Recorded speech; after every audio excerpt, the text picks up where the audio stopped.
I found my father's birth certificate. That's not his real name, my mother confessed. When I dug deeper, I found out he'd changed his identity, after faking his death 30 years ago. Story 1. Last year, I was helping my mom clean out the attic. She's getting older, and our family home has been in Coventry for decades. The attic was a cluttered maze of old boxes, faded photo albums, and random junk that hadn't seen daylight since the 90s. I wasn't expecting to find anything significant. I thought it'd be a day of sneezing through dust and laughing at old memories.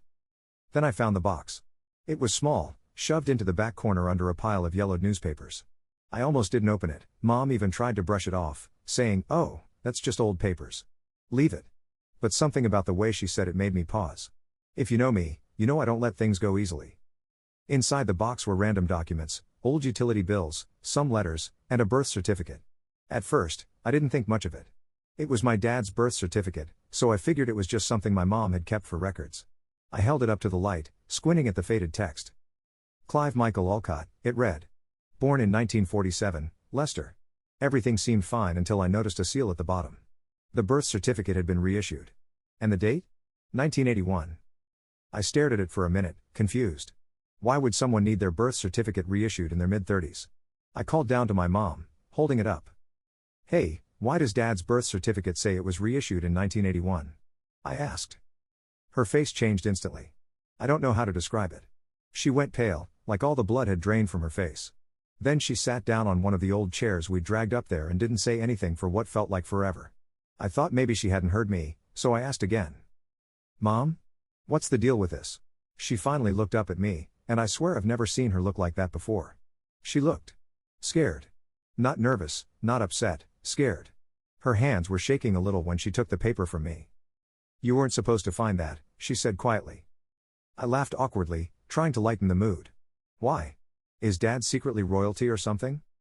She didn't laugh. She just shook her head, staring down at the paper like it might explode. "Harper," she finally said, "there's something you don't know about your father." My stomach sank. I don't know why, but I suddenly felt like I was about to learn something I didn't want to know. "What do you mean?" I asked. She sighed, put the paper down, and looked me in the eye. "Your dad's name isn't really Clive Olcott." I blinked. "What? Of course it is. I've seen his driver's license, his passport." "They're all under that name now," she interrupted. "But that's not the name he was born with." I stared at her, waiting for her to keep talking, but she just sat there, twisting the paper in her hands. "What was his name?" I finally asked. She hesitated. "His name was Niles Weatherly." That name meant nothing to me. I'd never heard it before in my life. But the way she said it, like it was some dark secret she'd been holding on to for years, made my skin crawl. "Why would Dad change his name?" I asked. "And why haven't you ever told me this?" She looked away. "It's not my story to tell." That made me angry. "Well, whose story is it then? Because it sounds like Dad has been lying to us. What else don't I know?" She didn't answer me directly. Instead, she started telling me about Niles Weatherly. My dad, or the man I thought was my dad, had been born in Bristol. He grew up with two younger sisters, Blythe and Iris, and a fairly normal family. But in 1981, when he was 34, he disappeared. And I don't mean he just skipped town. He faked his death. He staged an accident, had a funeral, and left his family to mourn him. Then he changed his identity, became Clive Olcott, and started a new life. "Why?" I asked, my voice barely more than a whisper. She shook her head. "He never told me everything. But he said he was in trouble. Big trouble. He said faking his death was the only way to protect himself, and the people he cared about." I sat there in stunned silence. My dad, the man who had raised me, who had always been so calm and steady, had faked his own death and abandoned his family. It felt like I was hearing about a stranger. "Does anyone else know?" I asked. She shook her head. "No. He told me when we got married, and he made me promise never to tell anyone. Not even you." I didn't know what to say. Part of me wanted to confront him right then and there, but I also felt like I needed to know more. What kind of trouble had he been in? And why would he go to such extremes? The next day, I started digging. I couldn't just leave it alone. I called out of work and drove to Bristol. I figured if I could find out more about Niles Weatherly, maybe I'd start to understand why he did what he did. I started at the library, where I combed through old newspaper archives. It didn't take long to find articles about Niles. He'd been a local golden boy, captain of the rugby team, top of his class, engaged to his high school sweetheart, Margot Bishop. But in the late 70s, his name started popping up in connection with some shady dealings. The articles didn't go into much detail, but they mentioned a man named Thomas Harker. Harker was a notorious loan shark with ties to organized crime. From what I could piece together, Niles had borrowed money from Harker and couldn't pay it back. Things escalated, and by 1981, Niles had died in a boating accident. His body was never found. At that point, I knew I had to find someone who had known him. I tracked down his youngest sister, Iris. She was living in Cornwall, retired and living alone. When I called her, I didn't tell her who I was. I just said I had some questions about her brother, Niles. She agreed to meet me, probably out of curiosity more than anything. When I showed up at her house and told her the truth, that I was Niles's child, she froze. "That's not possible," she said. "Niles is dead. We buried him." I told her everything. About the name change, about my mom, about the life he'd built as Clive Olcott. Her reaction was a mix of anger, disbelief, and sadness. She insisted on coming back to Coventry with me to confront him. When we walked into my parents' house, my dad looked like he'd seen a ghost. And in a way, he had.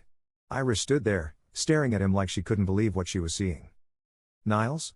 she said, her voice trembling. He didn't say anything. He just sat down, burying his face in his hands. That's where we're at now.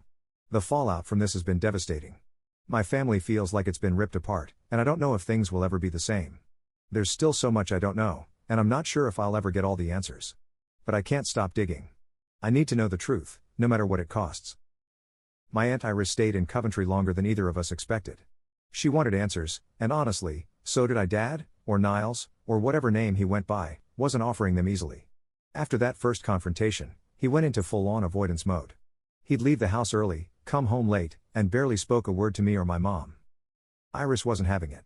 One night, after he came back from wherever he'd been hiding, she blocked the doorway to the living room and demanded he sit down. "You owe us the truth," she said. "No more running, Niles. Tell me why. Tell me everything." Dad finally cracked. For hours, he laid it all out. Back in the 70s, he'd gotten caught up in a business deal that went south. It started small. He borrowed money from Thomas Harker to expand his contracting business. But when the project failed, the debt spiraled out of control. Harker didn't just want the money back, he wanted Niles to work for him to pay it off. At first, Dad said yes. He started running small jobs, moving cash, transporting goods. But then Harker asked him to do something that crossed the line. "I wasn't going to hurt anyone," Dad said, his voice shaking. But Harker didn't take no for an answer. He threatened Margot, my parents, my sisters. I didn't see a way out. So, he faked his death. He staged the boating accident, left some personal items on the shore, and disappeared. He cut ties with everyone, his family, Margot, his friends, and started over as Clive Olcott. Iris listened quietly, but when he finished, she exploded. "Do you have any idea what you put us through?" she shouted. "We mourned you. Our parents died thinking you were dead. Do you know how many nights I stayed up crying, wondering what happened to my big brother?" Dad tried to apologize, but she wasn't interested. "You're a coward," she said. "You let us suffer because you couldn't handle the mess you got yourself into." I didn't say anything. I just sat there, stunned. Hearing the full story didn't make me feel sorry for him. If anything, it made me angrier. He let his family grieve, let them think he was gone, all to save his own skin. After that night, Iris and I started digging into Thomas Harker. If he was the reason my dad had ruined his life, and by extension, ours, I wanted to know more. It wasn't easy. Harker was slippery. The man was rumored to have retired to Spain years ago, but his name still popped up in shady business dealings. Iris and I spent weeks piecing together bits of information. Eventually, we found something, a company registered in Harker's name, quietly operating out of a small town in the south of France. It wasn't much, but it was a lead. Iris suggested we go there. I didn't tell my mom or dad where we were going. Iris and I packed our bags and flew to France. The company turned out to be a vineyard, but it didn't take long to figure out that it was a front. The place was nearly deserted, and when we asked around, people got cagey. Harker still had a hold on the locals, even decades later. We kept pushing, and eventually, we got what we came for. A bartender told us where Harker lived, a sprawling estate on the outskirts of town. Iris wanted to storm the place right then, but I had a different idea. If Harker had been able to ruin so many lives, I wanted to hit him where it hurt most, his money. With the help of a local contact we'd made, we gathered evidence of his shady operations. Fake invoices, illegal transactions, tax evasion, you name it, we found it. Harker had been sloppy, probably thinking he was untouchable in his semi-retirement. But we weren't just going to hand the evidence over to the authorities. That felt too clean, too easy. I wanted him to feel the same panic and loss my family had felt. We waited for the perfect moment. One night, while Harker was hosting a lavish party at his estate, we leaked everything we had to the press, the French tax authorities, and Interpol. Then, we hacked into his security system with some help from our tech-savvy contact and displayed his entire financial history on the screens around his property. Every dirty deal, every unpaid tax, every underhanded scheme, it was all there for his guests to see. The fallout was immediate. Guests started leaving in droves, reporters showed up at his gates, and within days, his accounts were frozen. He couldn't run, couldn't hide. The man who had destroyed so many lives was finally getting a taste of his own medicine. When we got back to Coventry, I told my dad what we'd done. For the first time in my life, I saw him cry. He thanked us, but it didn't feel like enough. I couldn't forgive him, not yet. Maybe not ever. Iris, on the other hand, seemed lighter. She said she felt like she'd finally closed a chapter of her life. She left a few weeks later, but we've stayed in touch. As for me, I've learned to live with the truth about my dad. It's not easy, but at least now I know who he really is. And Harker? Last I heard, he was facing a mountain of legal trouble, his reputation in tatters. It wasn't perfect justice, but it was enough. Revenge might not fix everything, but sometimes, it's the only way to make things right. Story 2. Alright, let me tell you about how my peaceful suburban life turned into a battlefield because of one neighbor, Arliss. If you think your neighbors are bad, you haven't met Arliss. This man accused me of destroying his $20,000 fence, dragged my name through the mud, and tried to scam me out of my hard-earned money. But he didn't know who he was messing with. This isn't a short story, so grab a drink and settle in because it gets wild. It started innocently enough. My wife, Saren, and I had just moved into this quiet little neighborhood in Louisville, Kentucky. We'd saved for years to afford this house, a 2-story colonial with a big backyard. It was perfect. The street was lined with trees, and the neighbors seemed friendly enough. Or so I thought.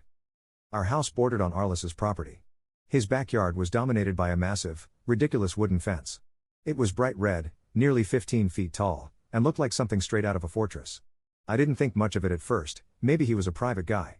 But the way he talked about the thing, you'd think it was the Great Wall of China. Cost me 20 grand to build that beauty, he'd boast to anyone who would listen.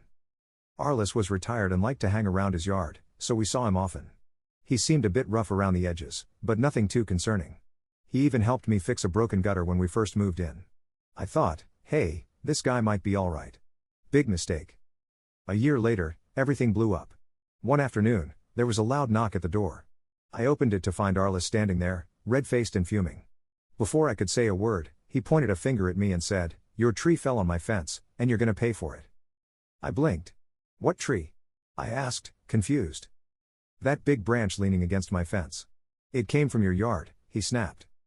Now, here's the thing, we only had one tree in our backyard, a beautiful old oak, and it wasn't even close to his fence. But sure enough, when I followed him to his yard, there was a giant branch resting against the fence, which now had a big dent and some broken panels. It didn't take a genius to figure out the branch didn't come from my tree. It was from one of the scraggly pines on his side of the property line. I pointed this out to him, but he wasn't having it. "Don't lie to me," he hissed. "I know it came from your yard. That fence cost me $20,000, and I'll be damned if I'm paying to fix it." I tried to reason with him. "Arliss, look at the bark. It's not even the same kind of tree. This branch is from your side." But he doubled down. "You're gonna regret this, boy," he said before storming off. I thought that was the end of it, but Arliss wasn't done.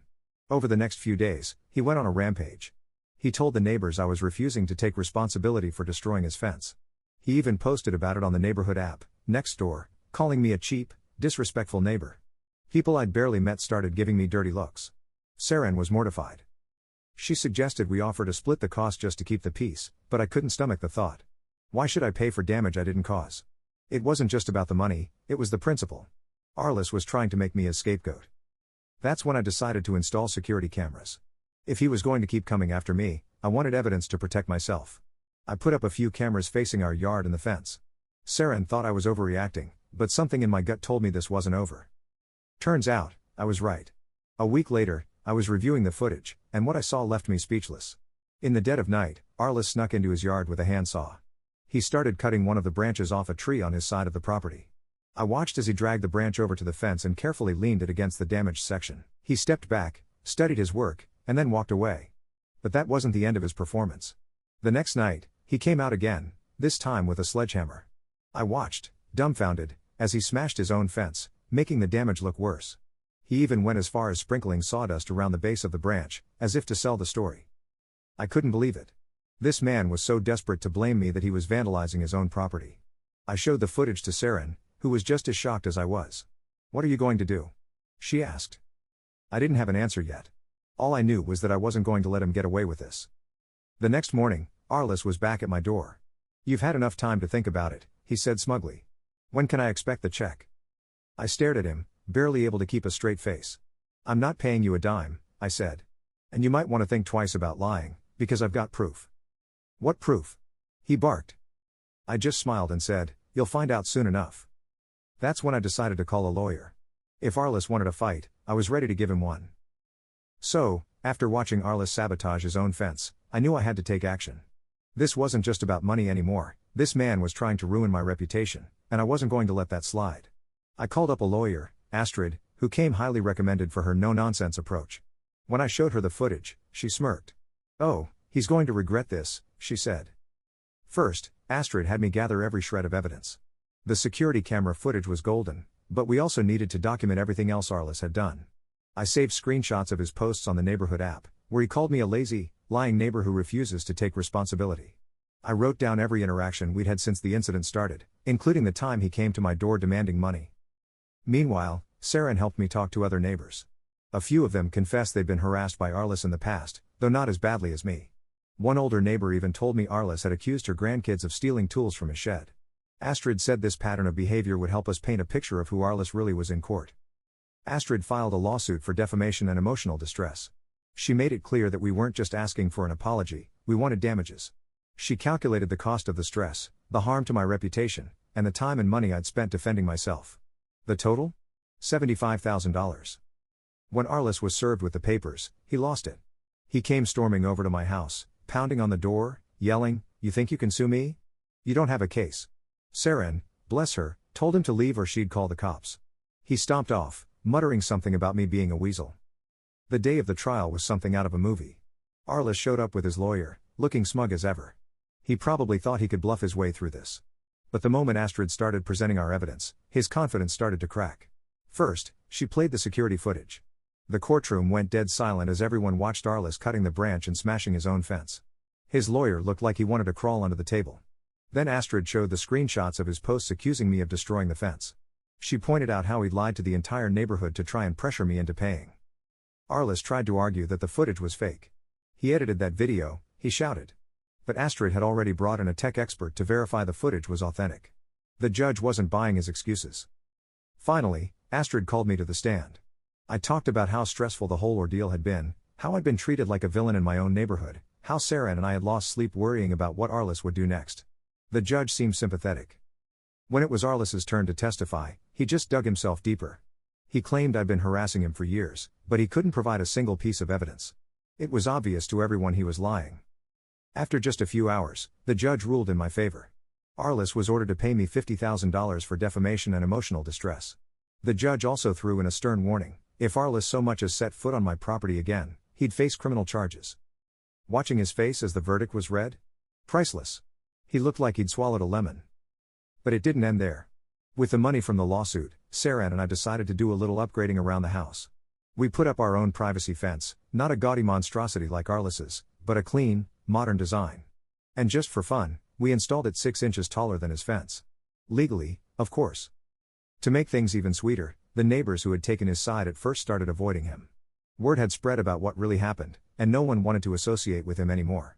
He became the pariah of the neighborhood. The best part? Arliss's precious fence started falling apart a few months later. Turns out, all his bashing and tampering had weakened the structure.